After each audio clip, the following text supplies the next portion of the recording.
Hello and welcome to Wings IAS. Wings Go Down.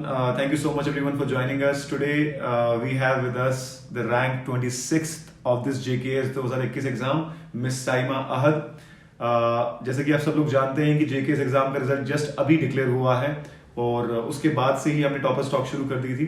तो आज हमने we are very thankful to miss Saima who has spared some time for us. Welcome Saima, thank you so much for coming. Thank you, sir, for having me here. First of all आपको बहुत बहुत congratulations from all the people who are viewing in from all the wings a Gudan faculty members and staff and everyone. आपने बहुत ही जबरदस्त rank लाया. Congratulations. Thank you, sir. Thank you, everyone. Saima जी, हम शुरुआत हमेशा बेसिक से ही करते हैं क्योंकि कहीं ना कहीं हर एस्पिरेंट की अपनी यूनिक स्ट्रेटजी होती है. आपने भी कुछ अपनी यूनिक स्ट्रेटजी रखी होगी. वो कहते हैं ना कि there is no one size fits for all formula. हर इंसान अपने हिसाब से उस स्ट्रैटेजी को, टॉपर्स की बातों को सुन के अपने हिसाब से उसको ऑल्टर करता है अपनी नीड्स के हिसाब से. एंड अब जैसे कि आपने भी अपनी स्ट्रैटेजी कुछ ऑल्टर करके कुछ नई चीजें ऐड की होंगी, कुछ चीजें सब्ट्रैक्ट की होंगी, उसी बारे में आज बात करेंगे. सबसे पहले तो शुरुआत हम करते हैं बेसिक से कि आपकी स्कूलिंग कहाँ से हुई, आप कहाँ से बिलोंग करती हैं, ग्रेजुएशन की क्या सब्जेक्ट्स रहे थे आपके?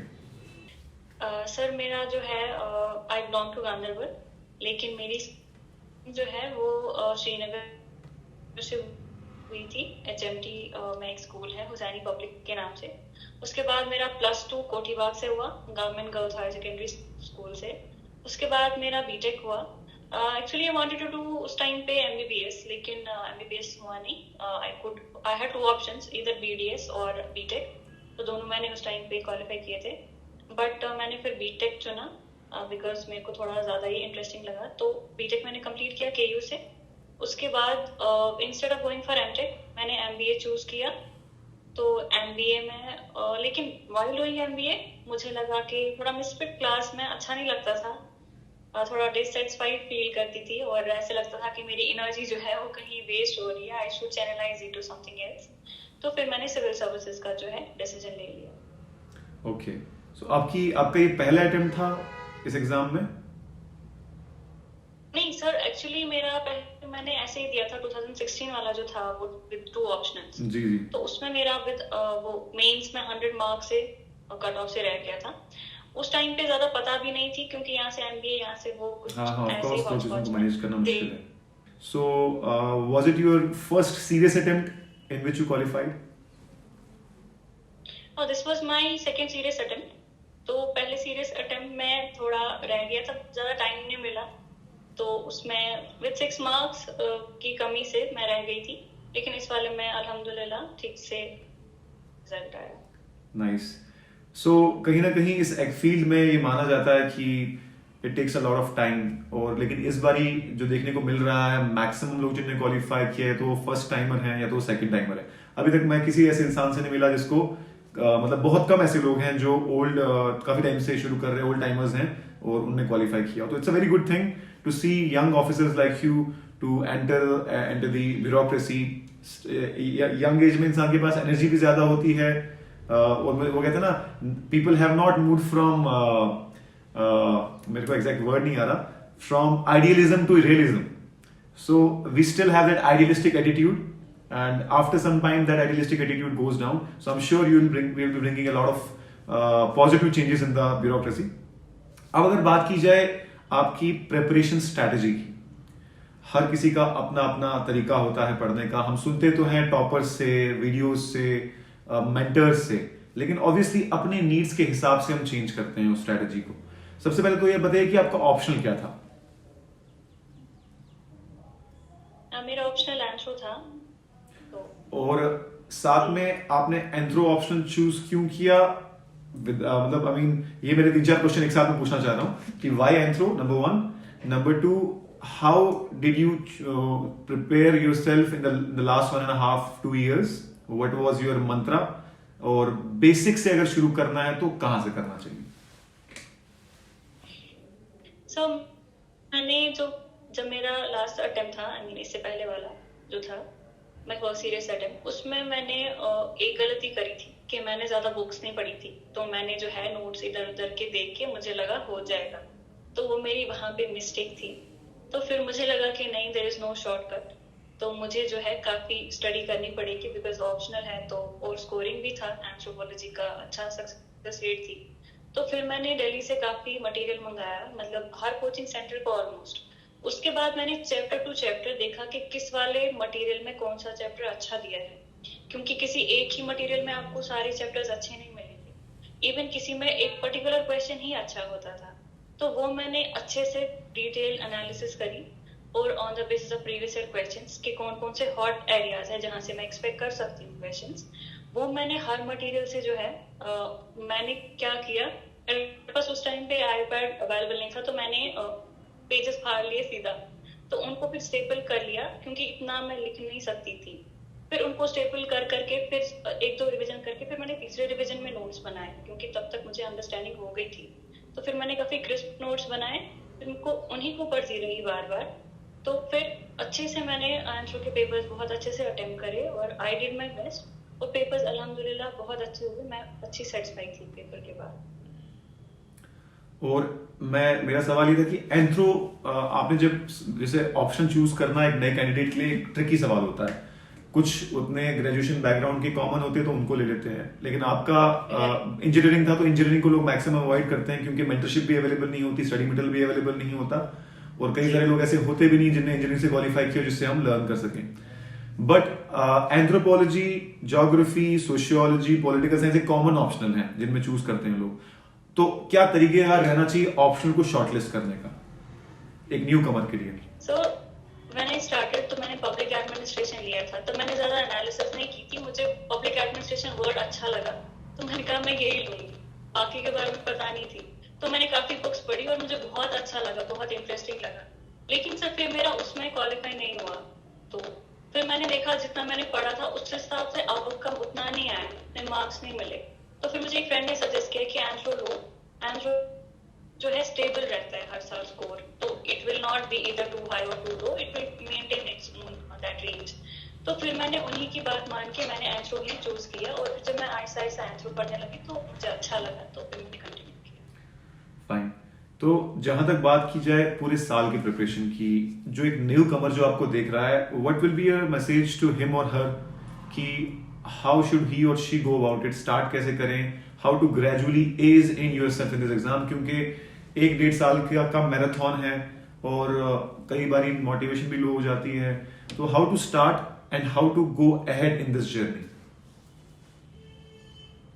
सर स्टार्ट में मैं यही बोलूंगी कि सबसे पहले सिलेबस देखना है। तो मैंने भी यही गलती की, मैंने पहले सिलेबस नहीं देखा था, उन दिनों ज्यादा नहीं पता थी, ज्यादा अवेयरनेस नहीं थी। अभी ऑनलाइन इतनी ज्यादा गाइडेंस अवेलेबल है, इवन सिलेबस को एक्सप्लेन किया हुआ है, प्रीवियस क्वेश्चंस एक्सप्लेन किया है, सब अवेलेबल है। तो बहुत अच्छी अपॉर्चुनिटी है आपके पास, बहुत आप कर सकते हो इस टाइम पे। तो आप एनालाइज कीजिए पहले सिलेबस जीएस का भी और ऑप्शनल का भी, बहुत ही अच्छा डिसीजन लेना है आपको कि आप कौन सा ऑप्शनल ले रहे हो, क्योंकि ऑप्शनल की वजह से बहुत सारे रह जाते हैं। मेरे काफी फ्रेंड्स रह गए only because of optional, otherwise वो मुझसे काफी बेटर थे।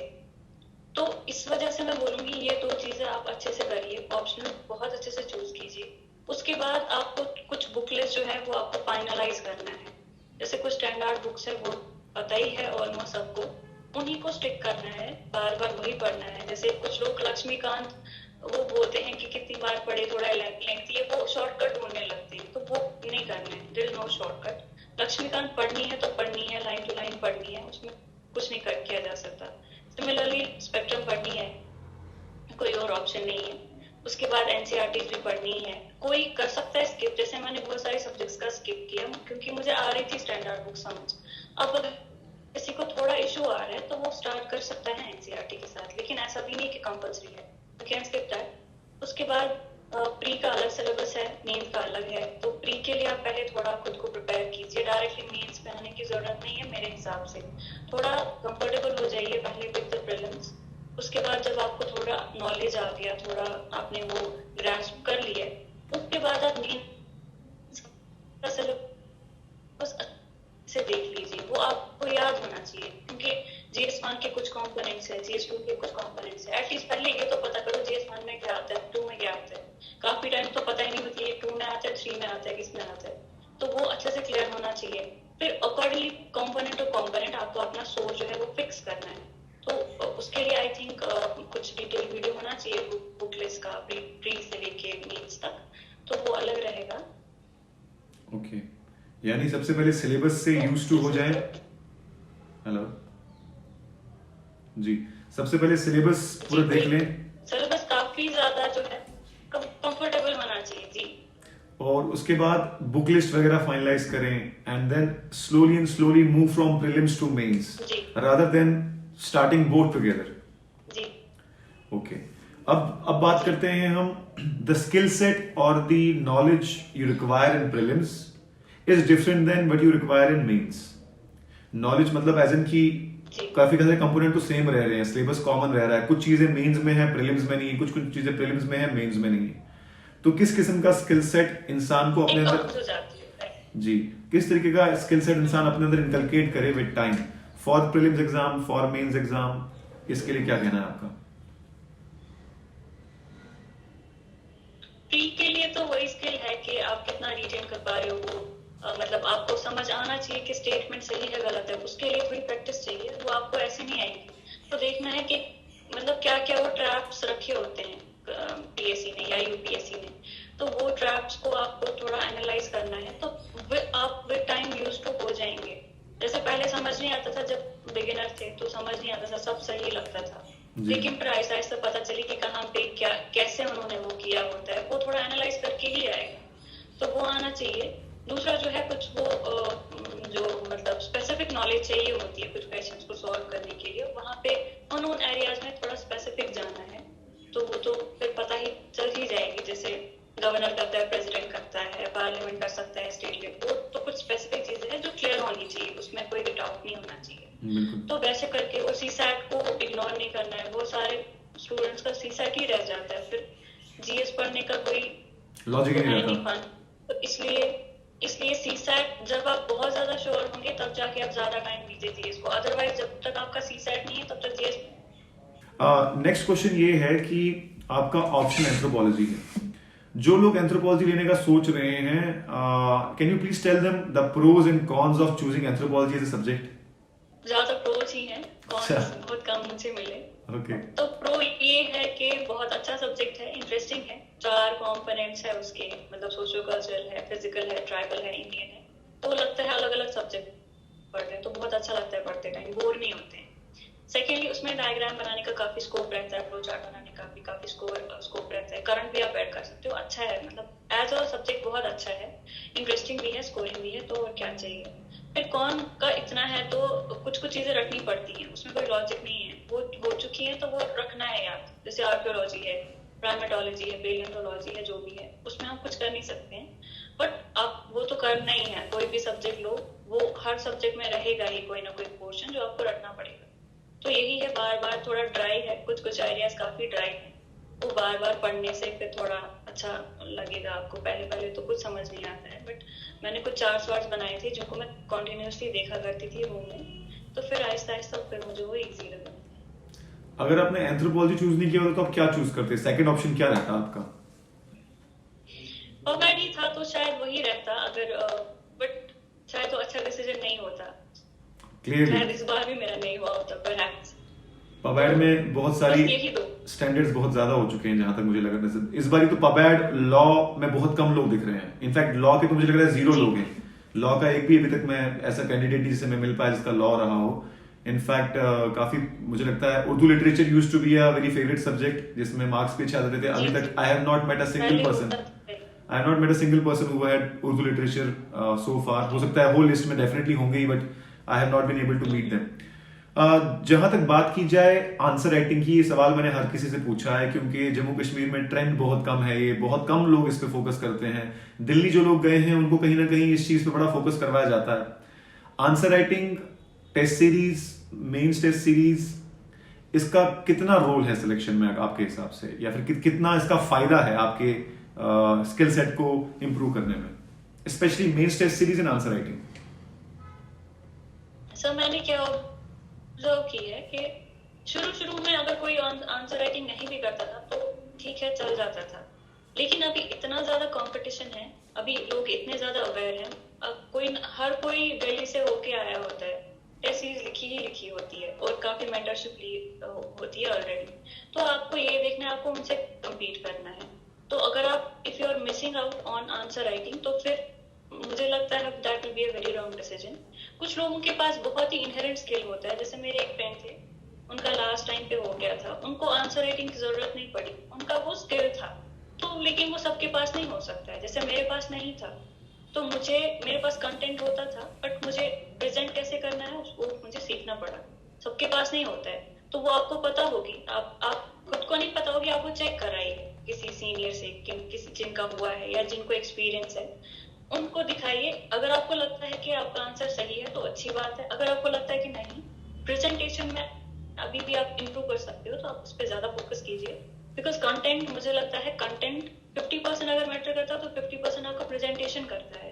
तो वो बहुत ज्यादा इंपॉर्टेंट है, how you are presenting your content. तो उस पर आप काफी ज्यादा फोकस कीजिए। बहुत बढ़िया, बिल्कुल हमारा भी यही मानना है। और कहीं ना कहीं ये ट्रेंड बनना शुरू जरूरी है कि लोग चाहे अपने सीनियर से चेक करवाएं, चाहे अपने प्रोफेसर से करवाएं, चाहे किसी मेंटर से करवाएं, जहां भी करवाएं, बट लिखना बहुत जी इंपॉर्टेंट है, because that remains one of the major issues कि काफी सारे डिजर्विंग कैंडिडेट नहीं कर पाते, because in that 9 minute they are not able to write a quality answer. Plus second चीज मुझे आप बताएं कि कई लोग बोलते हैं कि it is better to write 20 average answers in every GS rather than writing 15 good answer and leaving five questions। आप पहले सवाल तो ये है कि आपके कितने क्वेश्चन जीएस में अटेम्प्ट हो गए पूरे, क्योंकि 74 क्वेश्चन होते हैं जीएस में, है ना। 20 जीएस 1 2 3 में और 14 क्वेश्चन जी एथिक्स में। तो आपने 74 में से कितने क्वेश्चन किए थे? और नंबर 2, क्या करना चाहिए? एवरेज आंसर ज्यादा लिखने चाहिए या क्वालिटी आंसर कम भी चलेगा? सर, मैंने क्या किया था एक्चुअली, मेरा कोई क्वेश्चन छूटता नहीं है यूजुअली। तो पिछली बार भी नहीं छूटा था, बट फिर भी मेरे 6 नंबर से रह गया था, इस बार भी नहीं छूटा था। तो वो मैंने वो कर पाया क्योंकि थोड़ी प्रैक्टिस हो गई थी। तो I could You attempted all the questions in GS as well as in optional? Right sir. Okay, great.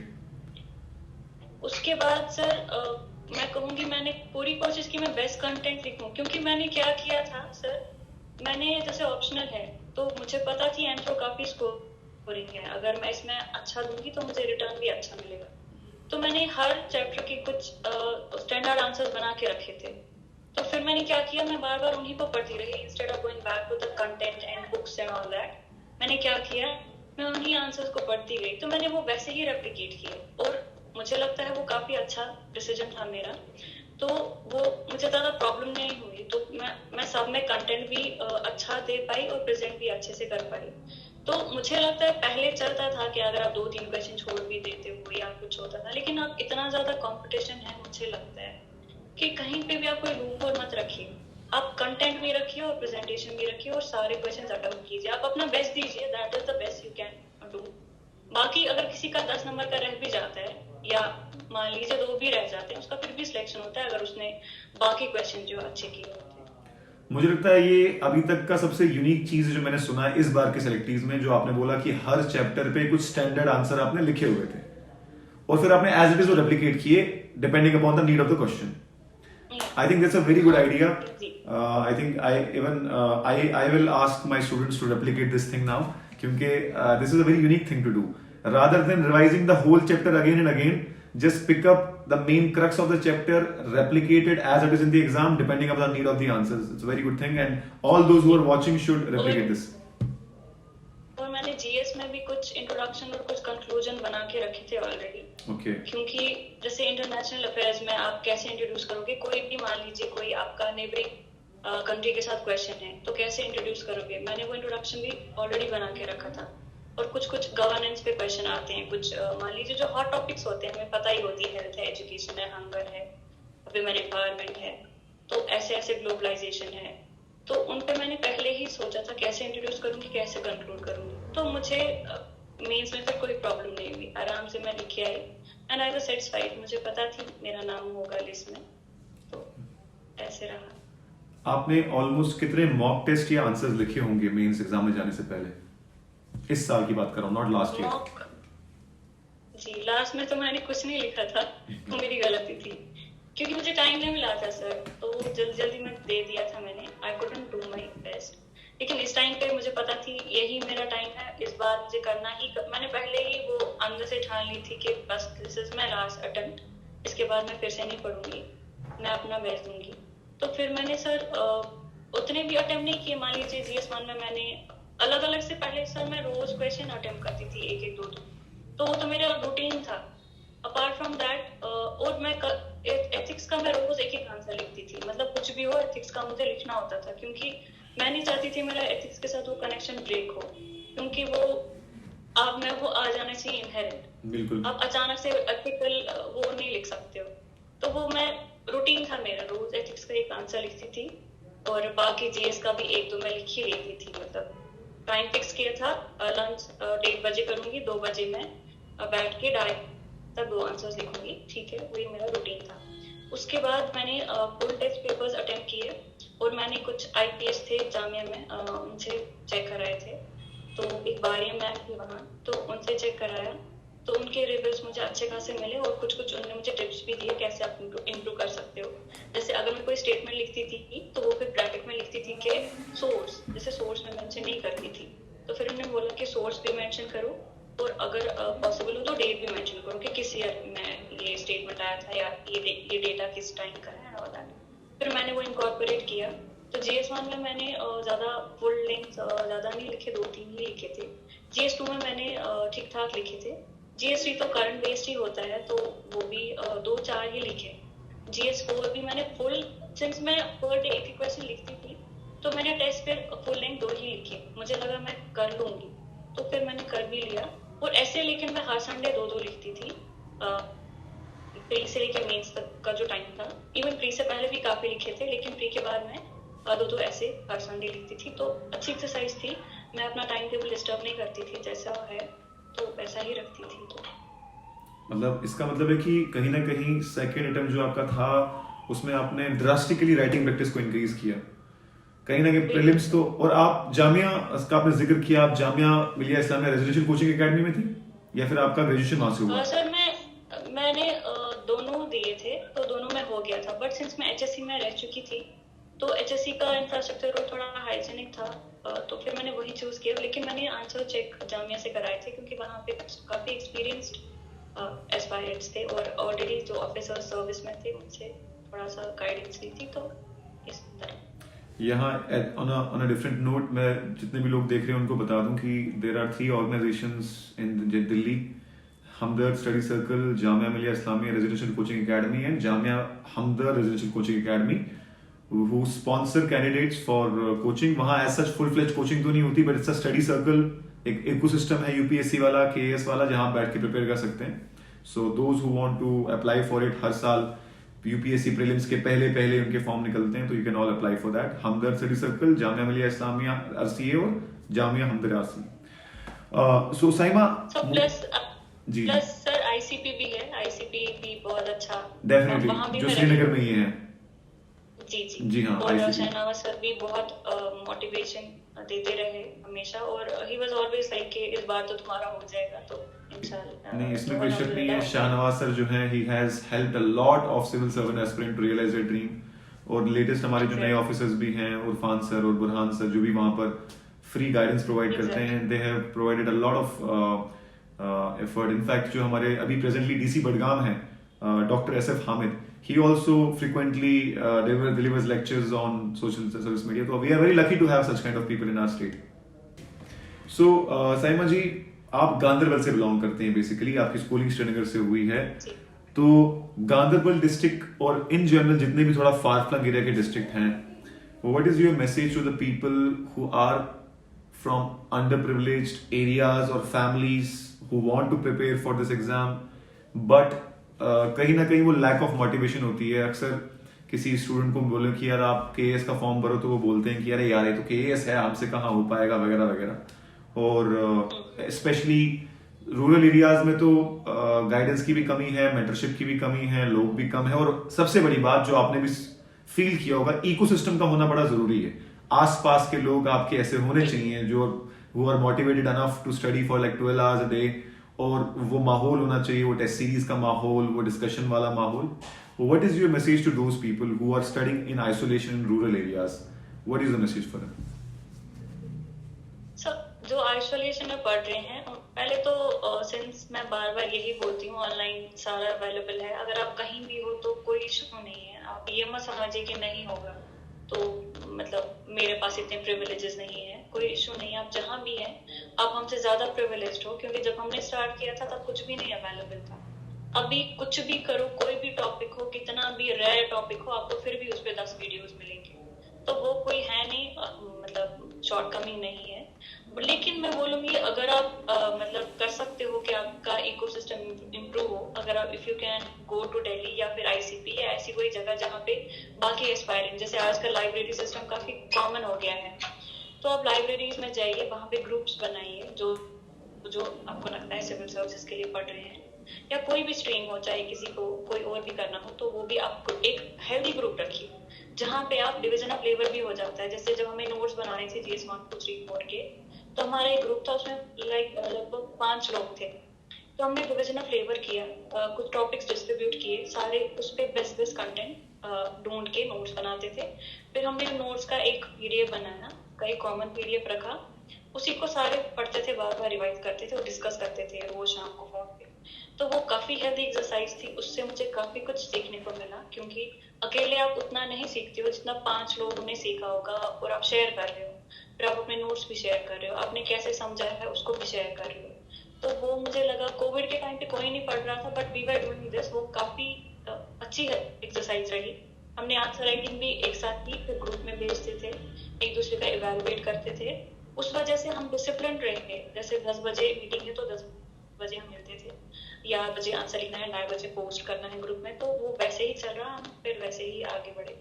तो वो आप कर सकते हो. That means अकेले पढ़ने से अच्छा है कि आप अपने माइंड सेट वाले लोग ढूंढो जो सीरियस है एग्जाम के लिए, उनके साथ ग्रुप बनाओ, डिवीजन ऑफ लेबर करो, डिस्कशंस करो, ब्रेनस्टॉर्मिंग करो, ये सब चीजें. आई थिंक आईसीपी लेकिन सर ग्रुप होना चाहिए जो हेल्दी हो, ऐसा नहीं कि आप फिर गप्पे मारने लगे. तो उतना मैच्योरिटी आप में होनी चाहिए कि मतलब इधर उधर की बात नहीं हो, बस उतना ही हो जो रेलेवेंट है. सुबह सुबह पता चले हर कोई बंदा मैसेज कर रहा है गुड मॉर्निंग गुड इवनिंग, अगर ये मैसेज 10 लोगों को भेजोगे तो आपका भला हो जाएगा. वैसा नहीं होना चाहिए, सिर्फ काम की बातें होनी चाहिए. I completely agree, because student phase ही ऐसा है ना, अभी भी वो कॉलेज फेज ही चल रहा होता है कि ग्रुप डिस्कशन तो बना लिया, आज मूवी का प्लान है, आज शॉपिंग का प्लान है, तो उस चक्कर में वो वेस्ट हो जाता है. So be very careful in choosing your partners of discussion. They should be a level ahead of you so that they can keep motivating you. Right, That so is that very you can learn. Right. true. I am completely agree. So Saima, it was amazing talking to you. We had some wonderful insights from you, especially वो जो anthropology वाला आपने बोला हर subject पे replicate करना वो वाला. That is something which I'll definitely ask the candidates to copy. I really like that idea, and we really thankful to you. You have inspired a lot of people coming for this exam. And we ourselves are inspired by your story, and we wish you all the best, and we will keep troubling you in future also for guidance, for mentorship, and we hope that you will be able to give your time to candidate. मैं आपसे ये भी request करूंगा कि मैंने अपराजिता से भी ये चीज रिक्वेस्ट की थी, who's the rank of 46 जिन्होंने लिया हुआ है, कि अगर आप लोग अपना सोशल मीडिया अकाउंट बना सकें टेलीग्राम पे या यूट्यूब पे, और आप वो प्लेटफॉर्म शेयर कर पाएं यहाँ पर अपने चैनल्स पे, ताकि लोग आपसे डायरेक्टली कनेक्ट हो पाएं, तो that will be amazing. Because you have some time, at least 3-4 महीने आपके पास हैं, जिस 3-4 महीने में आपको अभी ट्रेनिंग शुरू नहीं होगी, गाइड कर सकते हैं, क्योंकि आप ट्रेनिंग ज्वाइन करेंगे फिर बहुत बिजी हो जाएंगे, फिर you won't be able to do it. So I request you, अगर आप बनाए तो जरूर हमसे वो प्लेटफॉर्म शेयर करें, हम उसको आगे तक लोगों तक पहुंचाएंगे ताकि लोग डायरेक्टली आपसे कनेक्ट हो पाए. जी sir. So thank you so much, Saima. It was very insightful to learn from your experience, and we wish you all the best. Thank you, sir. Thank you for having me and inviting me to your channel. Thank you, sir. It was an honor, absolute pleasure to have you.